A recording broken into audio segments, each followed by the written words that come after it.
débuter cette rencontre. Donc, les équipes de l'assurance maladie sont heureuses de vous accueillir aujourd'hui. Je vous remercie d'être présents si nombreux et si nombreuses pour ce webinaire qui sera dédié à la présentation de mon bilan prévention. Donc, mon bilan prévention, c'est un nouveau dispositif qui est porté par l'assurance maladie. On souhaitait aujourd'hui, à travers cette présentation, vous permettre de vous l'approprier au mieux dans votre quotidien. Donc, il sera question ici de prévention, de dépistage, des éléments qui nous tiennent à cœur, qui sont clés évidemment pour la santé publique, mais aussi et surtout pour la qualité de vie de chacun. Je suis Aurélia Rambaud-Guibert et je serai accompagnée pour cette présentation avec Valérie Galopin. Et nous sommes toutes deux référentes des délégués de l'assurance maladie en région Occitanie. Donc, pour introduire ce webinaire et sans plus attendre, j'ai le plaisir d'accueillir Noémie Bonnel-Digier, qui est directrice santé Occitanie et qui est adjointe au directeur coordonnateur de la gestion du risque, Monsieur Trotaba. Bonjour à tous. Voilà, nous sommes vraiment contents de vous accueillir aussi nombreux puisqu'il y a 3 sessions, beaucoup d'inscrits sur les 3 sessions proposées donc à la profession d'infirmier pour qu'on vous présente et qu'on échange un petit peu sur ce dispositif, mon bilan prévention, qui va bientôt avoir une petite année de fonctionnement. On a commencé à bas bruit, là, depuis quelques semaines, on a officialisé les informations à nos assurés sociaux qui vont donc être amenés à revenir vers vous pour vous solliciter, on l'espère, sur cette question de bilan de prévention qui est primordiale. La prévention, on essaye depuis de quelques années maintenant de faire ce fameux virage, mais c'est toujours pas complètement gagné. Donc, dans la prévention, il y a la prévention primaire, bien sûr. Donc, vous, au contact au quotidien de ces assurés sociaux, vous pouvez découvrir un petit peu leurs habitudes de vie, leur situation à domicile et donc promouvoir le sport, promouvoir une belle hygiène de vie, donc dans le cadre d'une prévention primaire. Et puis, il y a les sujets qu'on porte, que vous connaissez certainement, qu'on porte vers chacune des professions de santé. Ce sont les sujets de prévention secondaire et donc les dépistages organisés. Puisque on promeut, comme là on est dans le cadre d'Octobre Rose, les dépistages organisés du cancer du sein, du cancer du col de l'utérus et du cancer colorectal.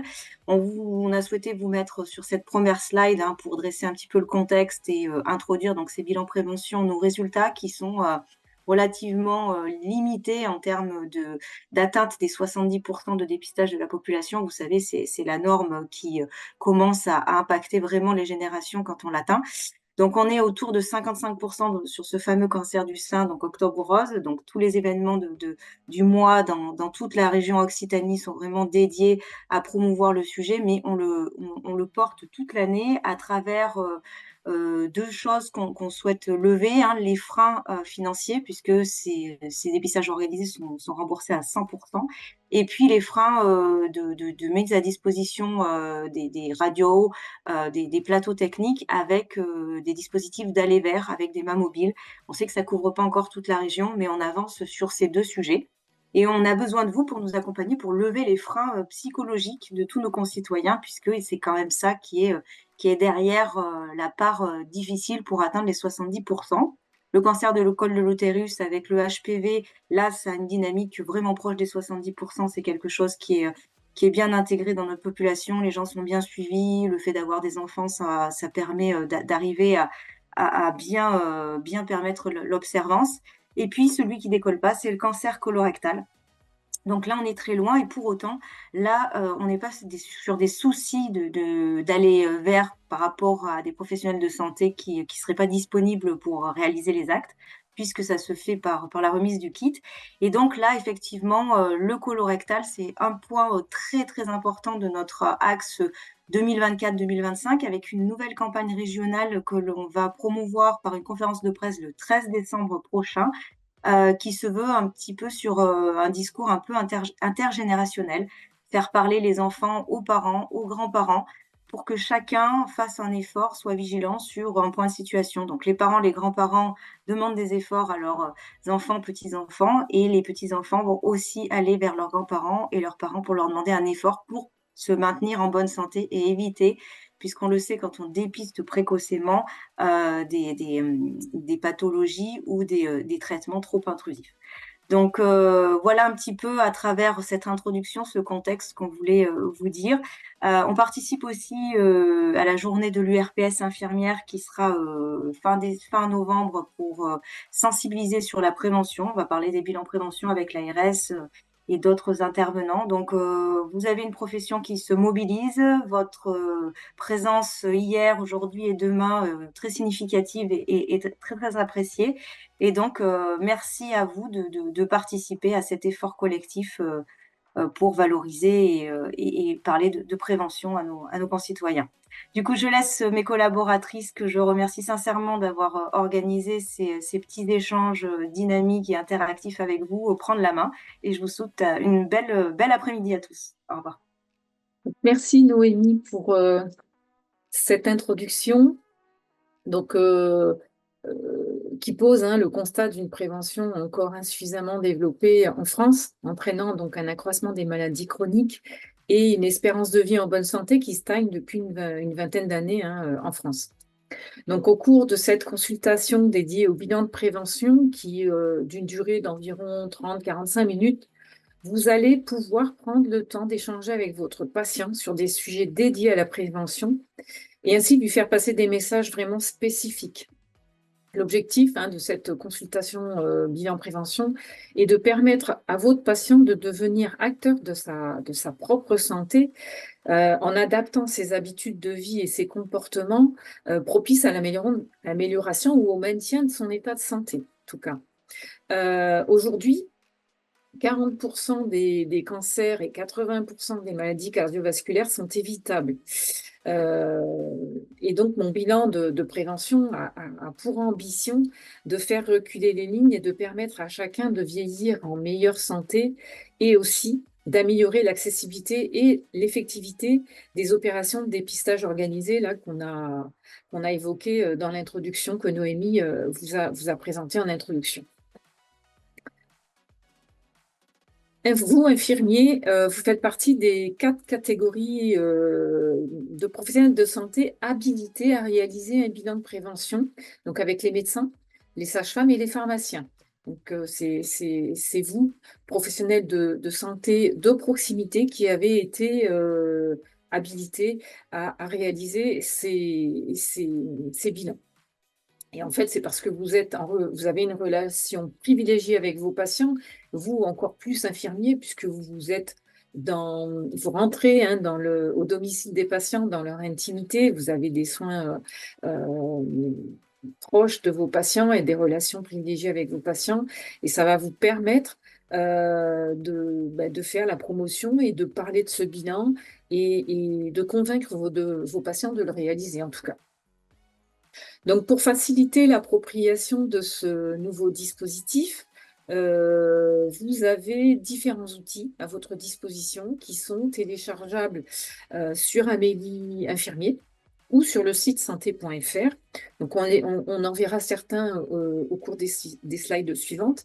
Mais dans tous les cas, on vous met dans le chat les liens des différents outils à votre disposition. Aucune formation n'est complémentaire à votre formation d'IDE, n'est obligatoire pour réaliser ces bilans en tant qu'effecteur.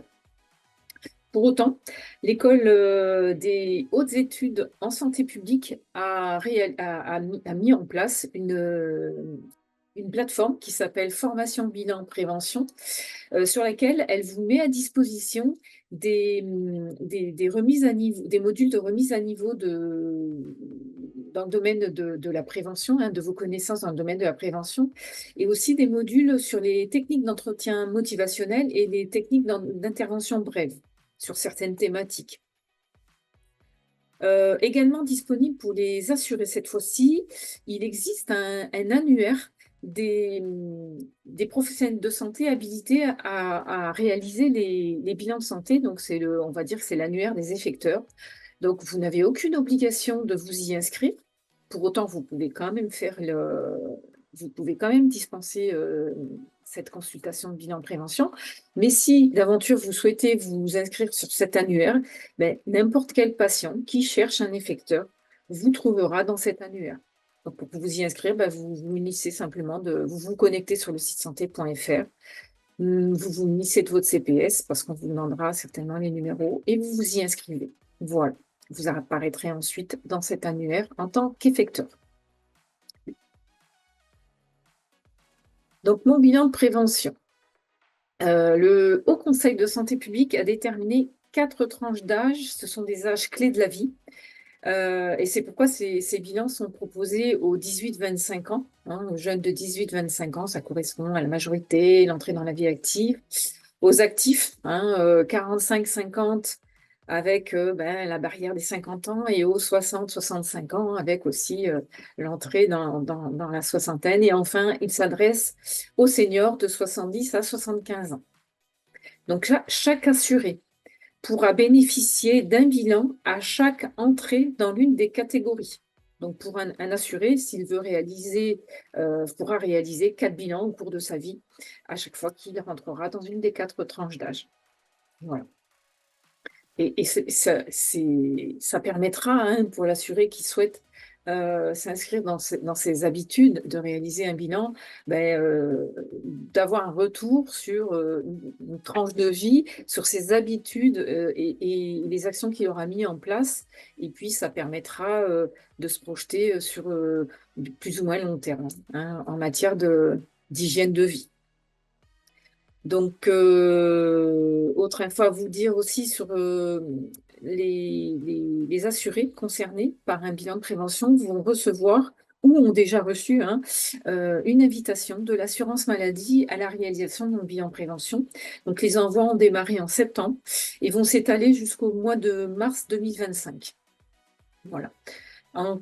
Autre information, on va faire des actions au niveau de la caisse primaire vers les patients éloignés des soins ou en situation de précarité. Ce sont des actions que nous appelons aller vers.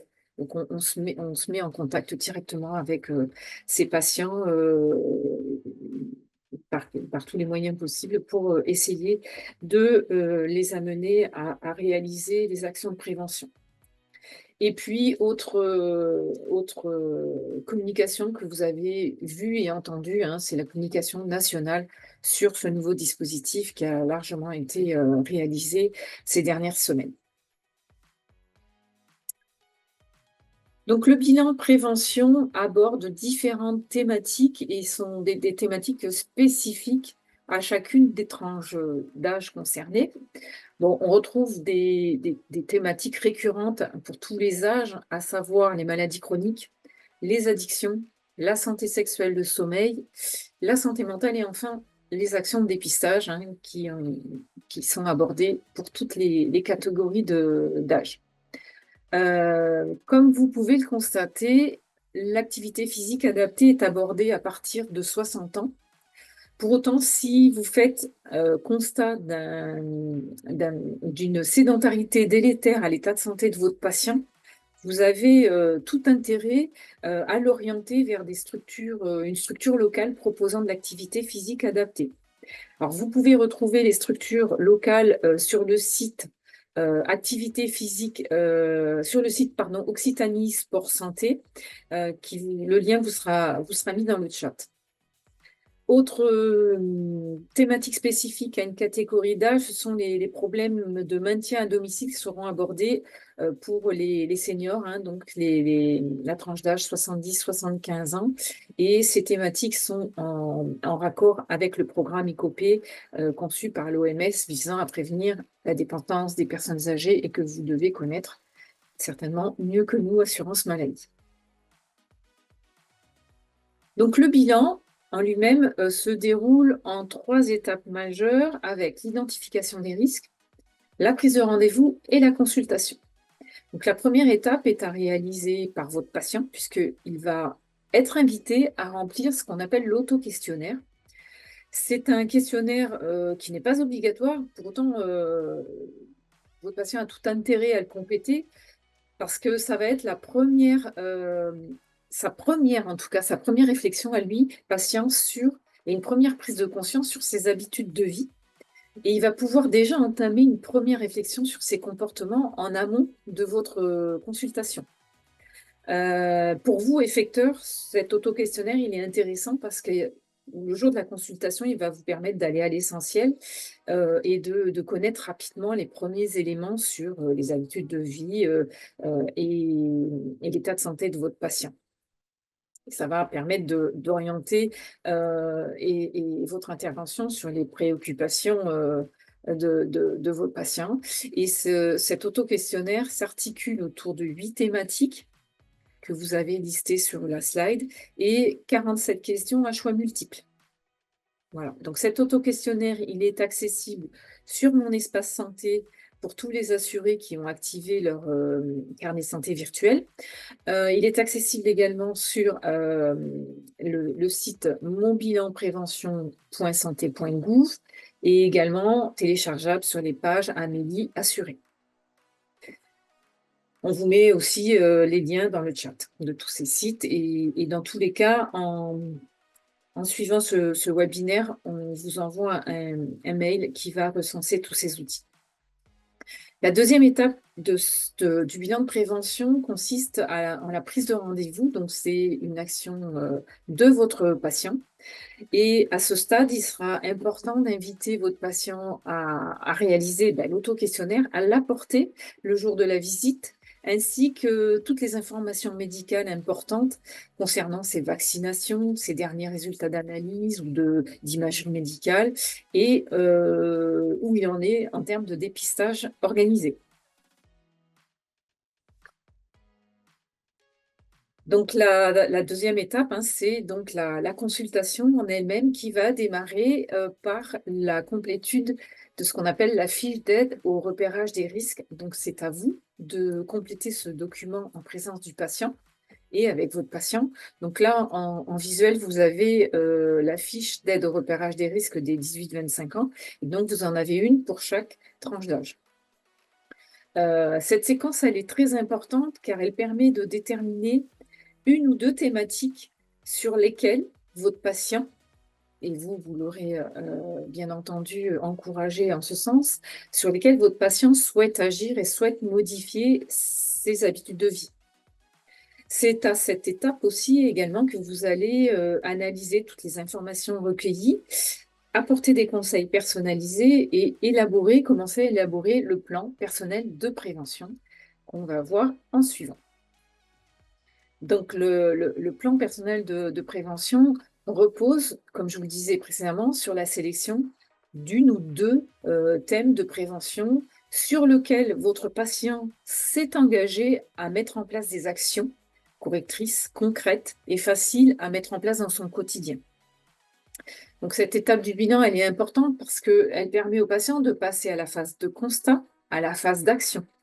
Puisque dans le plan personnalisé, vous allez rédiger toutes les actions à mettre en place. Et voilà.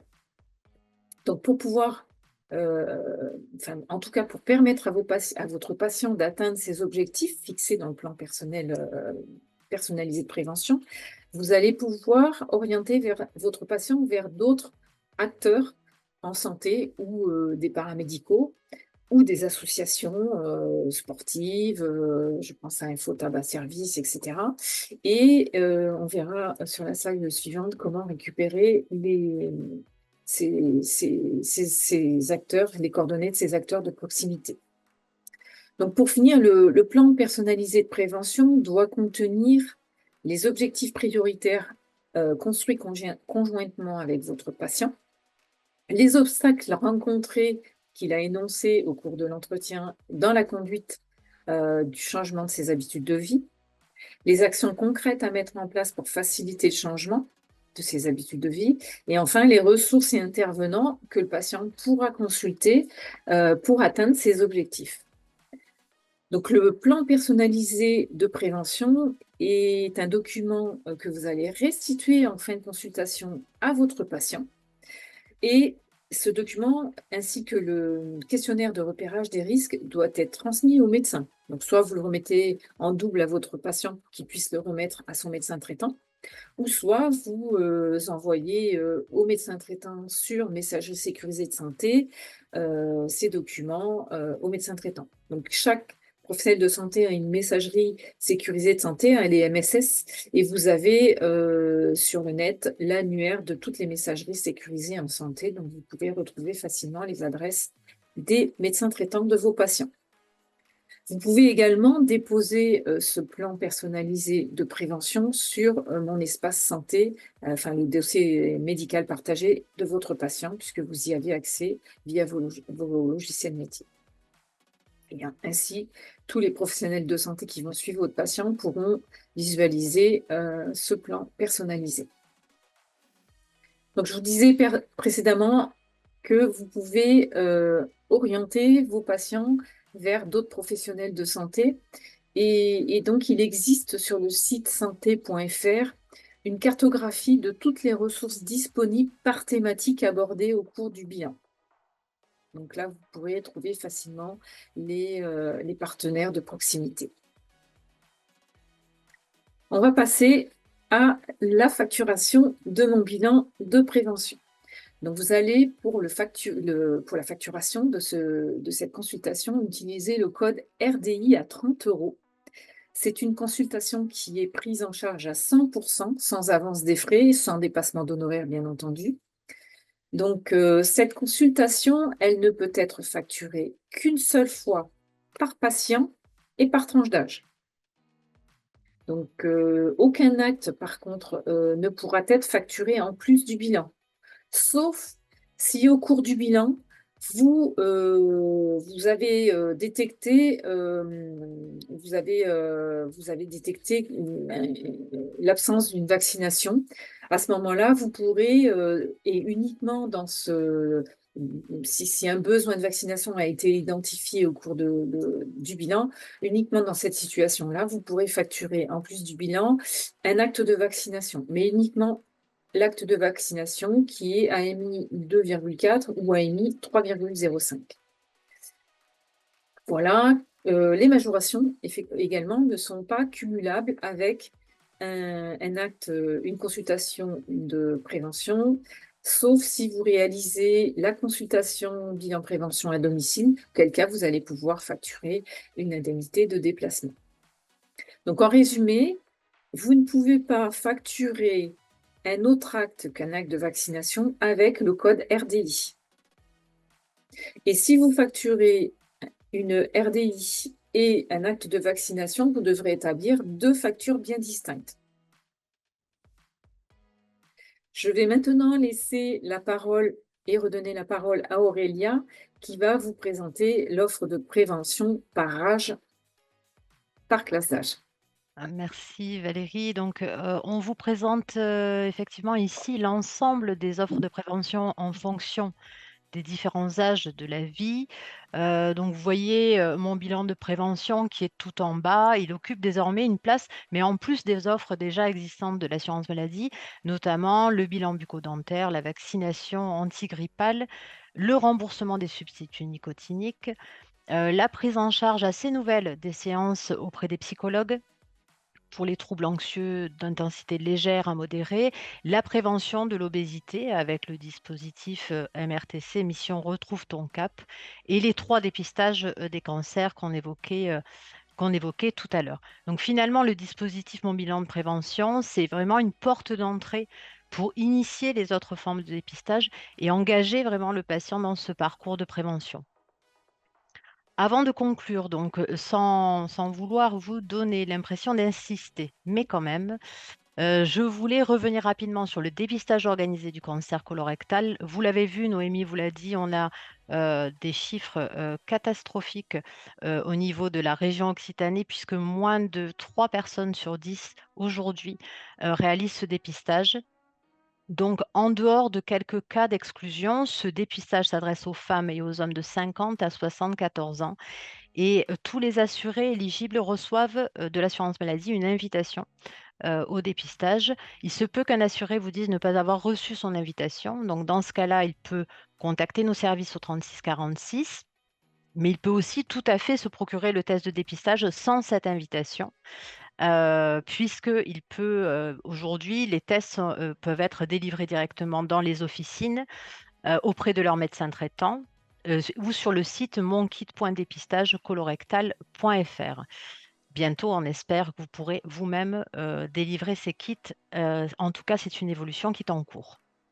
Donc, on ne le dira jamais assez, mais le dépistage peut sauver la vie. Et en tant qu'acteur de santé de proximité, on est certain que vous pouvez convaincre vos patients de réaliser ce test qui est simple, indolore et qui peut être réalisé facilement chez soi. Le cancer colorectal, il est souvent sans signe apparent et sans symptômes, et il ne faut pas attendre d'avoir mal pour se faire dépister. Donc, c'est un peu un message vulgarisé, mais facile à entendre et à comprendre. Donc, pour vous aider à en parler avec vos patients, vous disposez de formations gratuites en ligne pour adopter les bons éléments de langage et vous pouvez commander des flyers à remettre à vos patients auprès de votre caisse d'assurance maladie. On va peut-être conclure ce webinaire. Donc, vous dire que effectivement nos équipes des délégués de l'assurance maladie se tiennent à votre disposition pour vous accompagner. Nous espérons que ce webinaire vous aura été utile. Vous allez donc recevoir ces prochains jours, donc pas ce soir, pas cette nuit, Valérie ne travaillera pas de nuit pour vous produire le mail avec tous les liens, mais rapidement, vous aurez voilà, les réponses à cette question, parce que moi, elle me paraît centrale de Mm, facturation. mm, tout à fait. Et vous pouvez donc solliciter nos services directement au 3608 ou depuis l'onglet Contact de votre Amélie Pro. Donc, merci sincèrement pour ces échanges. Je pense que c'est profitable pour tous et c'est bien de pouvoir se rencontrer à ces occasions. N'hésitez pas surtout à nous ressolliciter vos délégués de l'assurance maladie. Je vous souhaite une bonne journée. Au Merci à revoir. vous. Bonne journée. Au revoir.